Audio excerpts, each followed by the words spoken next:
Morning guys, around 7 o'clock बज चुके हैं और जैसा कि हमने आपको अपने कल के ब्लॉग्स में बता ही दिया था कि हम लोग थोड़ा फोकस शिफ्ट करेंगे ब्लॉगिंग, इसी टाइप की ब्लॉगिंग की तरफ से मैं आपको अपनी जो लर्निंग्स है related to sales, related to management, related to leadership, related finance के, ये सारी चीज़ें मैं बताऊंगा।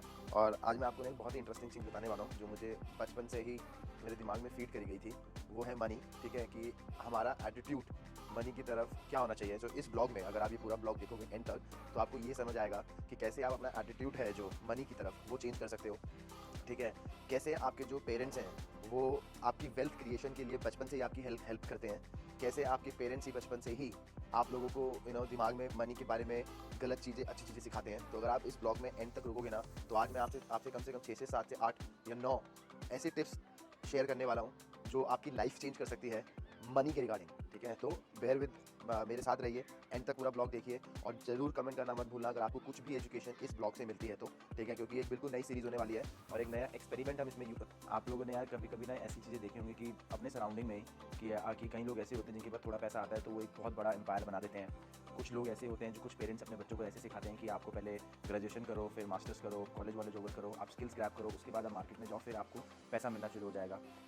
कभी कभी हमें ऐसा बताया जाता है कि कोई बंदा अपना बहुत बड़ा बिजनेस एम्पायर क्रिएट कर देता है, बट वो एक गलती की वजह से अपनी पूरी की पूरी वेल्थ खो देता है। ठीक है, सो इसके कहने का मतलब ये है कि हमारी जो ये मनी से रिलेटेड जो थिंकिंग है ना, ये हमारे दिमाग में बचपन से ही डाल दी जाती है हमारे पेरेंट्स के थ्रू। ठीक है, उनका भी बहुत बड़ा रोल होता है कि इस पैसे के लिए। ठीक है, और क्योंकि आप लोगों ने भी बचपन में ये सुना होगा कि पैसे से पैसा लड़ाई लेके आता है। एक भाई ने दूसरे भाई की ज़मीन हड़प ली है पैसे के लिए। ठीक है, और पैसा हैप्पीनेस नहीं बाय कर सकता है। तो बहुत सारे जो थॉट्स है ना, वो थॉट्स आपके मतलब जब आप बचपन से बड़े हो रहे होते तो आपके दिमाग में डाल दिए जाते हैं। ठीक है, तो ये एक सबसे बड़ा रीज़न है इस चीज़ का। और ये चीज़ ना मैं आपको गारंटीड बोल सकता हूँ कि आपके दिमाग में बिना पैसे से रिलेटेड एक कोई अपना स्ट्रक्चर्ड होगा। ठीक है, बट जब भी आप सक्सेसफुल बंदे और जो मिलियनर्स होते हैं उनको देखोगे ना, उनका माइंड थॉट जो होता है वो मनी के लिए बहुत ही ज़्यादा डिफरेंट होता है एज़ कम्पेयर टू हम जैसे लोगों के लिए। मतलब मैं भी ऐसी कैटेगरी में आता था पहले, बट मेरा काफ़ी सारा नज़रिया चेंज हुआ और मेरे पेरेंट्स का काफ़ी अच्छा रोल भी रहा है। वो मैं आपको भी एग्जाम्पल में और यार अगर हम कितने भी पैसे की बात करें, लाख रुपये, करोड़ रुपये, 10 करोड़ रुपये, जितने पैसे की बात करें, ऐसा क्यों होता है कि आपने जो अपने स्टैंडर्ड्स सेट कर रखे हैं आप उससे आगे बढ़ नहीं पाते हो। ठीक है, क्योंकि अगेन द सेम रीज़न, क्योंकि वो बचपन से ही आपको सिखाया। मैं आपको एक एग्जांपल बताता हूँ, एक अपना एग्जांपल बताता हूँ, एक नॉर्मल एग्जांपल बताता हूँ कि सपोज करो आपका जो मनी का स्टैंडर्ड है वो आपके पेरेंट्स के थ्रू ये सेट किया गया है कि उनके लिए हो सकता है 1 लाख रुपये, 10,000 रुपये, 20 लाख रुपये, 50 लाख रुपये ही इनफ हो। ठीक है, तो क्या होगा कि जब भी आपकी बस माइंड में ये चलेगा कि यार मुझे तो सिर्फ 50 लाख तक पहुंचना है, मुझे तो सिर्फ 1 लाख तक पहुंचना है, मुझे तो सिर्फ मंथली 20,000 की सैलरी पे पहुंचना है, 50,000 की सैलरी पे पहुंचना है। ठीक है, यहीं अगर सेट हो गया, ठीक है, तो आप लोग क्या करोगे। सपोज करो कि आपके पास बाई चांस, ठीक है, बाई चांस ये हो गया कि आपने सोच रखा है कि यार मुझे 10,000 रुपये की सैलरी चाहिए, 25,000 रुपये की सैलरी चाहिए, किसी चीज़ की भी चाहिए। तो अगर आपको उसको ज़्यादा मिल जाती है, सपोज करो आपने 25,000 रुपये की सैलरी लेने का गोल दे रखा है और आपको 50,000 रुपये की मिल जाती है, तो आपके जो 25,000 है ना, आप वो यूजली उड़ा दोगे पैसे। ठीक है, वो उड़ा देते हैं। ठीक है, यही होता है। तो ये मेरे साथ भी चीज़ें हुई थी। मेरे पेरेंट्स का बहुत बड़ा रोल रहा है मेरी लाइफ में पैसे से रिलेटेड, क्योंकि उन्होंने बचपन से हमें काफ़ी अच्छी चीज़ें सिखाई थी। जैसे जब भी मैं देखता था कि जब भी पैसा उनके पास सैलरी से आता था तो वो 50% अपनी सेविंग में डाल देते थे। ठीक है, और 30% जो है वो अपने गाड़ी के लोन पे या फिर होम लोन पे डालते थे और 20% से हम घर खर्च चलाते थे। तो ये मुझे बचपन से उन्होंने सिखा दिया था।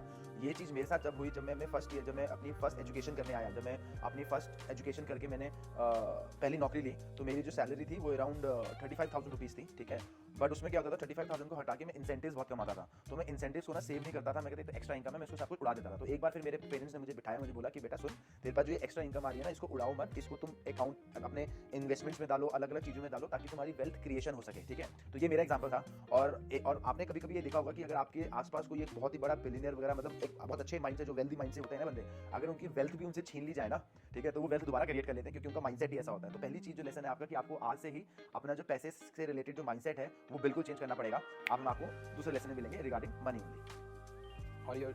और जो हमारा सेकंड थॉट ये रहेगा कि आप कभी भी देखो, आप हमारा जो ब्रेन है ना वो एज अ कंप्यूटर सोचो। ठीक है, उसके अंदर काफ़ी सारी चिप्स लगती हैं, तब जाके कंप्यूटर फॉर्म होता है। ऐसा ही हमारा जो चाइल्डहुड है ना वो हमारा फाउंडेशन होता है। तो काफ़ी सारे पेरेंट्स अपने बच्चों को गलती कर देते हैं बोल के कि पैसा ही सारा रूट कॉज है लड़ाई का, ये सब चीज़ का, बट इवेंचुअली तो कमाना तो पैसा ही होता है। सो इस चीज़ को ओवरकम करने के लिए 2 सिनेरियोज होते हैं। पहला सिनेरियो तो ये हो गया, या तो आप उसमें फाइट करो, रिबेल करो, या तो जो है उसको एक्सेप्ट करो। ठीक है, बट यूजली मेरा हिसाब से आपको रिबेल करना चाहिए। ठीक है, तो क्योंकि आप अगर रिबेल करोगे तो आप अपने फाउंडेशन को तोड़ के, जो भी आपको बचपन में फाउंडेशंस बनाई गई हैं वो तोड़ के आप आगे जा सकते हो, जो कि मेरे साथ भी ये था, ठीक है। बट यूजुअली क्या करते हैं जो ये लोग रिबेल करते हैं ना, उनकी जो मोटिवेशन होती है उसी मोटिवेशन ये होती है कि मुझे अपने पेरेंट्स को गलत साबित करना है, ना कि ये होनी चाहिए आपकी वो थिंकिंग नहीं होनी चाहिए। आपकी थिंकिंग ये होनी चाहिए कि आप कैसे अपने आप को कंफर्ट जोन से हटा के रिबेल तो करो, बट ऐसा चीज़ करो कि आप अपने कंफर्ट जोन से हट के मनी को अचीव करने के लिए लग जाओ। बट इसमें प्रॉब्लम ये रहती है ना कि अगर आप उस चीज़ को रिबेल करके आगे बढ़ने की भी कोशिश करते हो, आपकी बचपन में फाउंडेशन ऐसी बन जाती है कि वो डोमिनेंट बन जाती है, ठीक है। तो एक ये रीज़न रह सकता है कि आप उसको ओवरकम ना कर पाओ। बट बार बार प्रैक्टिस करने से, बार बार अपने माइंड को ट्रेन करने से कि मनी एक आसान चीज़ है अचीव करने के लिए, तो सही रहता है। बट यहाँ पे पॉजिटिव साइड में वो बच्चे रहते हैं या फिर वो जनरेशन रहती है जिनके बचपन से ही फाउंडेशंस को ये बताया गया हो कि मनी को एक ज़्यादा इंपॉर्टेंस ना देके आप ये तरीके देखो कि आप कैसे अपनी वेल्थ को बढ़ा सकते हो। तो एक वो अच्छा सिनेरियो रहता है, और उसमें क्या होता है कि आप बचपन से ही काफ़ी फ्री माइंड हो जाते हो, ठीक है, और वेल्थ कमाने के लिए आपको एक सही डायरेक्शन भी मिलने लग जाती है।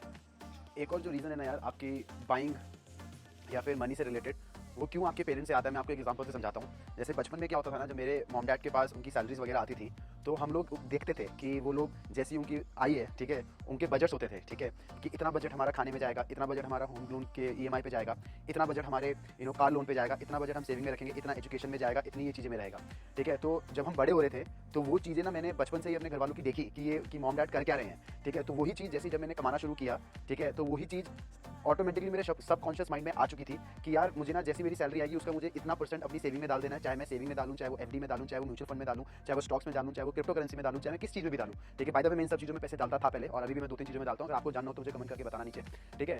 तो वो था, तो मुझे जब फर्स्ट में पैसा कमाने लग गया तो मुझे वो पता चल चुका था कि मुझे अपना सब हाइपोथेटिकल नंबर है, चाहे मैं उसमें उस समय चाहे 10% या 20% करता था, दैट डज नॉट मैटर, कि मुझे 50% अपनी जो सेविंग्स है वो सेव करनी है, 30% मुझे अपने होम लोन में डालनी है, या फिर अपना जो मेरा लोन चल रहा है, एजुकेशन लोन मेरा चल रहा था उस समय, उसमें डालनी है, या मुझे गाड़ी के लोन में डालना है। 30% आ जाता था, 20% मैं अपने पास हाथ में रखता था कि मुझे जो मेरे शौक हैं, जो मुझे चीज़ें लेनी है, मैं उसमें डालूं, ठीक है। तो ये बहुत बड़ी चीज़ डिपेंड करती है आपकी जो बचपन से ही, अगेन वही तो मेरा पहला पॉइंट था कि बचपन से आपके मॉम डैड ने, आपके मम्मी पापा ने आपके दिमाग में क्या डाला है। बट इसको आप चेंज कर सकते हो अगर आप चाहो तो, ठीक है। तो प्लीज़ कमेंट बिलो अगर आपके साथ भी होता है तो। बाकी मैं आपको एक और लर्निंग बताऊंगा इसी चीज़ से रिलेटेड। आई डोंट नो कि हमारा ये वाला ब्लॉग कैसा जा रहा है, मैं कुछ इंपैक्ट लाने की कोशिश कर रहा हूँ। अगर आपको वो सही लग रहा हो तो प्लीज़ कमेंट बिलो और मुझे जरूर बताना कि आपको कैसा लग रहा है, या फिर हमें अपना वापस ब्लॉगिंग में चले जाना चाहिए। तो प्लीज़ लेट मी नो, ठीक है, मैं वेट करूँगा आपके कमेंट का।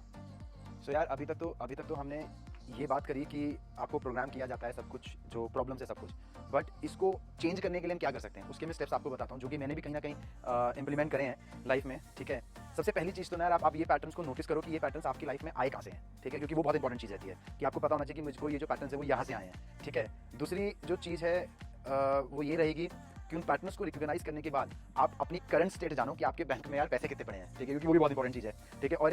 और एक गोल बनाओ, ठीक है, कि आपका रोल मॉडल कौन है। देखो हर किसी का कोई ना कोई रोल मॉडल होता है यार, ठीक है। मैं अपना रिवील नहीं करूंगा, बट आप लोग का भी हो सकता है, एलन मास्क हो सकता है, मार्क ज़ुकरबर्ग हो सकता है, ठीक है, इंडिया के अंदर अंबानी हो सकता है, टाटा जी हो सकते हैं, कोई भी हो सकता है, ठीक है। वो आप राइट डाउन करो और आप अपना गोल बनाओ कि यार आपको करना क्या है, मतलब आपको पैसे से करना क्या है, ठीक है। वैसे तो बहुत सारे लोग बोलेंगे मुझे पैसे से ये करना है, मुझे पैसे से वो करना है, पैसे से ये करना है, घर लेना है, गाड़ी लेनी है, याशी करनी है, यूट्यूबर बनना है, यूट्यूबर से बड़ा बनना है, कुछ भी बनना है, ठीक है। बट एक बार आप उसको ढंग से लिख लो। और मैं लिखना क्यों बोल रहा हूँ, क्योंकि जब आप लिखोगे ना तो आपके थॉट्स ना, जब लिखोगे ना तो ये थॉट्स यहाँ पे आ नहीं पाएंगे, और ये गारंटी चैलेंज है, मतलब ये मेरे साथ भी हुआ था। अगर आप लिख सकते हो तो वेल एंड गुड है, ठीक है। बट जब आप लिखना शुरू करोगे ना तब आपको रियलिटी समझ आएगी कि यार मुझे लिखना क्या है, ठीक है। तो लिखो और अपना पूरा जो पूरा अभी जो करंट स्टेटस है ना आपका, वो सब कुछ लिख लो कि आप कहाँ पे हो, क्या आपको चाहिए और कहाँ पे आपको रीच करना है। एक पेन और पेपर लेके लिख लो, ठीक है। सो अब इस चीज़ को कॉन्कर करने के लिए ना काफ़ी सारी चीज़ें बोली जाती हैं कि आप बुक्स पढ़ो, लोगों को स्टडी करो, थ्योरेटिकल पढ़ो, सब कुछ करो, ठीक है। बट अगर थ्योरेटिकल पढ़ के ही और बुक्स पढ़ के ही अगर आप रिच बन सकते हो तो हर कोई रिच बन जाता, ठीक है।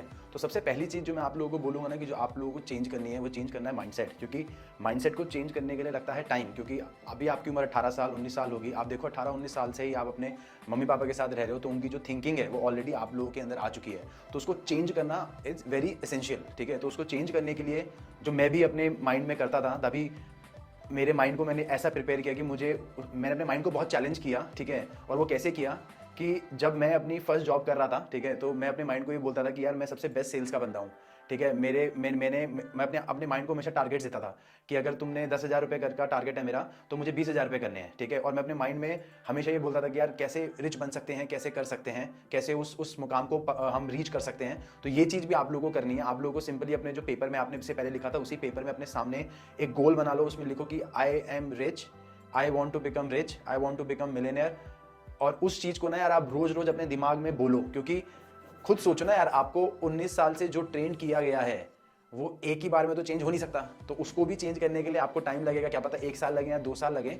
बट ये जो आपने सबकॉन्शियस माइंड से बातें कर रहे हो और उसको सिग्नल्स दे रहे हो ना, तो वो एक्चुअली में आपका माइंड ऐसा बन जाएगा कि वो आप उसको चैलेंज करोगे और वो आपको चैलेंज करेगा। और ह्यूमन के अंदर इतनी कैपेबिलिटीज होती हैं जो समवट मैंने भी अपने करियर ऑफ स्टार्ट, जब मैंने अपना स्टार्ट किया था करियर, तो मैंने उस समय ये किया था, ठीक है। तो मेरी गाइडेंस आपको ये रहेगी कि ये जरूर करना, ठीक है, क्योंकि इससे आपको बहुत फायदा मिलेगा इन चीज़ों करने से। और अगर आप ऑलरेडी कर रहे हो या कर चुके हो तो कमेंट बिलो मुझे जरूर बताना यार, क्योंकि ये सीरीज हमारी बिल्कुल अलग होने वाली है और मुझे नहीं पता कि इस चीज़ से आप मोटिवेट हो। यार जो दूसरी चीज़ जो बहुत इंपॉर्टेंट है ना यार, अगर आपको अपनी लाइफ के अंदर अपने फाइनेंसिस को मैनेज करना है, एक सक्सेसफुल ज़िंदगी के अंदर जाना है, रिच बनने के रास्ते में जाना है, तो उसका ठेका आपके पास ही है और किसी के पास ठेका नहीं है। तो अपनी जो किस्मत है ना, उसको बदलने का भी ठेका आपके हाथ में होता है और किसी के हाथ में नहीं होता है, ठीक है। और एक ना पर्सनालिटीज़ होती हैं वो क्या करती, मैं भी करता था, ठीक है। जब बचपन में मैं जैसे मैं अपने एजुकेशन कंप्लीट करके मैंने पैसे कमाने शुरू किए, तो मेरे मम्मी पापा ने देखा कि मैं बहुत पैसे उड़ा रहा हूँ, ये चीज़ें कर रहा हूँ, ठीक है।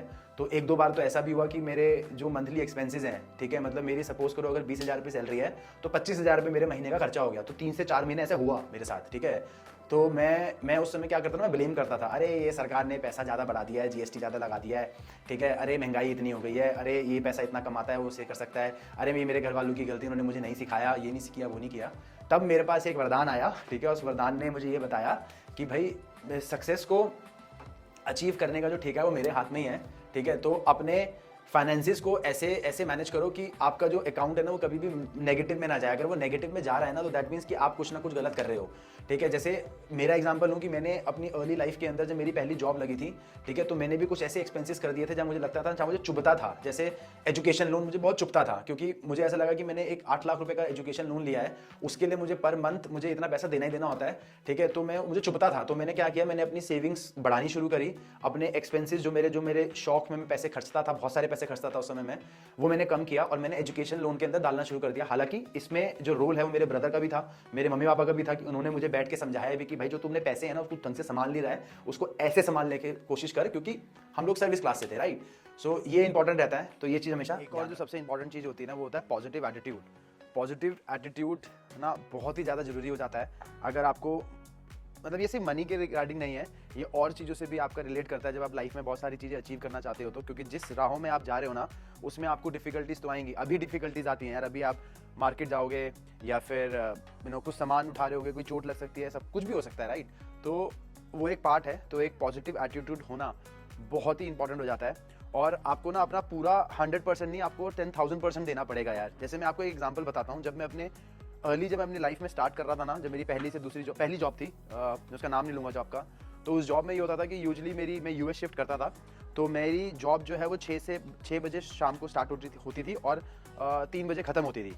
तो मैं ये करता था कि मैं घर से जल्दी निकलता था, अपने ऑफिस में कम से कम 1-1.5 घंटा पहले पहुंचता था, अपने पूरे के पूरे दिन की तैयारी करता था कि आज मुझे ये करना है, आज मुझे इतनी कॉल्स करनी है, मुझे पता है कॉल्स करके मुझे पास ये कस्टमर है, इस कस्टमर से मेरी ये बात हुई थी, मैं सारी लिस्ट बना लेता था। साथ में जब मैं 3 बज जाते थे तो मैं 1 घंटा एक्स्ट्रा अपने ऑफिस में रुकता था, ताकि मैं जिन बंदों ने वो सेल्स की कॉल्स हमारे पास आती थी कि हम उस कॉल जो इनकमिंग कॉल थी उस पर हम सेल्स कर सकें, तो उस कॉल को उठाने के लिए मैं 1 घंटा एक्स्ट्रा रुकता था ताकि मेरे इंसेंटिव्स और बने, ठीक है। और ऐसी जगह पे मैंने, और जो बाकी मैंने स्टार्टअप्स में काम किया, एक स्टार्टअप में ऐसा था, उसका नाम नहीं लेंगे अगेन, कि जिसमें मैं अपने पूरे दिन का कम से कम 13 से 14 घंटे उसी काम में लगाए रखता था, ठीक है। और वो क्यों करता था, क्योंकि मुझे पता था कि मुझे अगर सक्सेसफुल बनना है तो मुझे और लोगों से ज़्यादा टाइम देना पड़ेगा, ठीक है। जितना मैं टाइम ज़्यादा दूंगा उतना मैं ज़्यादा स्किल्स गेन कर रहा हूँगा, ठीक है। तो इस चीज़ को आप बहुत ध्यान रखना, ठीक है। इसके पैरेलली अगर आप जॉब कर रहे हो, अगर आप चीज़ों में, अगर आपको ये पता चल चुका है कि आपका इंटरेस्ट किस में और आपने इंटरेस्ट में काम कर रहे हो, तो मेरा रिकमेंडेशन ये रहेगा कि मेक श्योर एक ना बिजनेस प्लान लिखना शुरू कर दो, कि कुछ भी बिजनेस हो सकता है वो, चाहे आपको एक मिल्क की दुकान खोलनी है, एक IT सॉफ्टवेयर कंपनी खोलनी है, डिजिटल मार्केटिंग करनी है, जूते बेचने हैं का मन करता है आपका, मोबाइल फ़ोन सेल करने का, कुछ भी हो सकता है यार, इतनी बतेरी चीज़ें। अब तो ChatGPT भी आप उसका भी यूज़ कर सकते हो, तो वो करना स्टार्ट कर दो।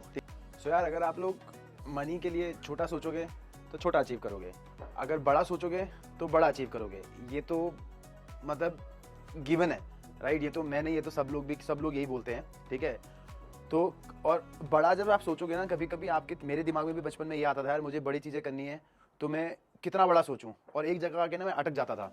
तो मैंने क्या करना शुरू किया मैं पहले अपने कलीग्स के साथ ज़्यादा रहता था, ठीक है, बट उसके बाद मुझे ये रियलाइज़ हुआ कि यार मेरे कलीग्स भी तो मेरे लेवल पे ही सोच रहे हैं, मुझे इनसे ऊपर लेवल पे सोचना है, तो मैं क्या करूँ? तो मैं क्या करता था, मैं अपने सीनियर्स, अपने मैनेजर के पास, अपने डायरेक्टर के पास, अपने वाइस प्रेसिडेंट के साथ, अपने सीईओ के साथ मैं थोड़ी सी ना कोशिश करता था उन लोगों से बात करने की और उनका माइंडसेट जानने के लिए। और जब मुझे लगा ना कि इन लोगों का माइंडसेट तो यार ये बोलता है कि जब मैं इनसे बात करने जाऊँ तो इनको इंटरेक्चुअल बातें करना अच्छा लगता है, तभी से मुझे लगता है उसी पीरियड के हिसाब से ना मुझे थोड़ा बुक्स पढ़ना और थोड़ा चीज़ों को जानना और नई नई चीज़ों को लिंक्डइन लर्निंग पे और ब्लिंकिट्स के अंदर, इन सब चीज़ों के अंदर ना मैं बुक्स पढ़ने लग गया। तो जब मैं बुक्स पढ़ने लगा ना, तब मेरे लिए बहुत ईजी बन गया कि मैं इस जो मेरे सीनियर मैनेजर्स और मैनेजर्स के साथ है ना, मैं उनके साथ जाके बात कर सकूं, ठीक है, क्योंकि मुझे पता था कि यार मेरी सराउंडिंग वही है और मुझे पता था कि मुझे सेल्फिश बनना पड़ेगा अगर मुझे ज़्यादा से ज़्यादा जानना है तो मैं उनके पास ज़्यादा जाता था, अपनी नई नई चीज़ें बताता था और उनका एक माइंडसेट जानता था, ठीक है। तो ये बहुत इंपॉर्टेंट बन जाता है कि आपको अगर रिच बनना है ना तो आपको उस जैसा माइंडसेट रखना पड़ेगा, ठीक है। उस जैसा माइंडसेट मतलब अगर आप बड़ा सोचोगे तो बड़ा होगा, छोटा सोचोगे तो छोटा होगा। अगर आपकी जाके एक जगह स्टक हो जाते हो आप कि यार मैं बड़ा सोच नहीं पा रहा, तो अपनी संगत चेंज कर लो यार।